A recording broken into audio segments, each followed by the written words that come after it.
Magandang umaga po. Ito yung tindahan na pinapasyalan ko lagi.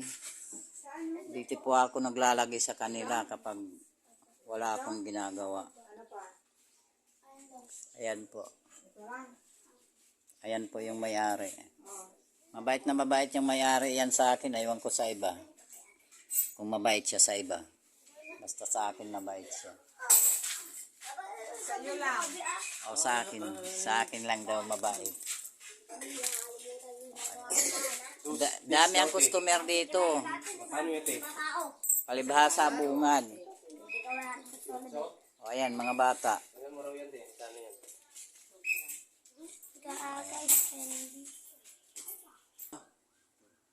Kumusta na? Ano na ang lagay? Ang payat mo na. Dati pumunta ako doon sa inyo, hindi ka naman ganyan. Oh. Di ba?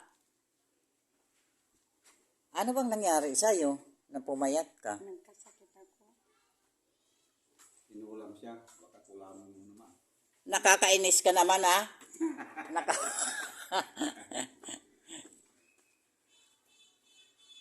Di ba friend tayo?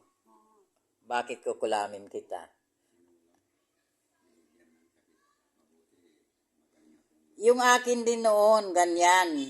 Una muna, ang naramdaman ko, yung sakit ng tiyan ko.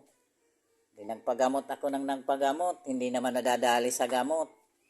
Umuwi ako ng Bisaya. O di natumbok, taga rito lang. Yung pinsan ko rin sa Bisaya, kay Iloilo.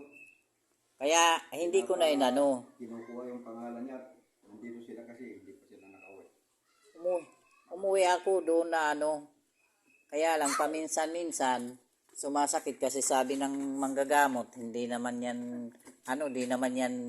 bigla-bigla na makukuha kasi matagal na eh. Ang tagal-tagal na. Bakit nakailaw yung cellphone? Kakamera. Napakatagal na. Kaya kung ako sa'yo, kung may kamag-anak ka sa Bisaya, umuwi ka doon ka magpatingin. Magaling na magaling sa Bisaya ang mga manggagamot. Hindi ko naman sinasabi na hindi magaling ang doktor, magaling din. Kaya lang, pumunta din ako doon. Marami na rin kaming dadaanan na. Pumunta na ba kayo sa sa Jose Reyes? Magagasto na kami ng mahigit na 200. Sa Jose Reyes kasi sa Manila, libre na ang check-up, libre pa ang gamot. Maliban lang sa pamasahe mo at saka sa sa bibilhin mong gamot sa labas. Napakagagaling din doon. Kasi noon sa akin sabi uoperahan ako dito lang sa atin. Hindi ako pumayag. Bulari, marami na rin. Kaya sabi ng pinsan ko,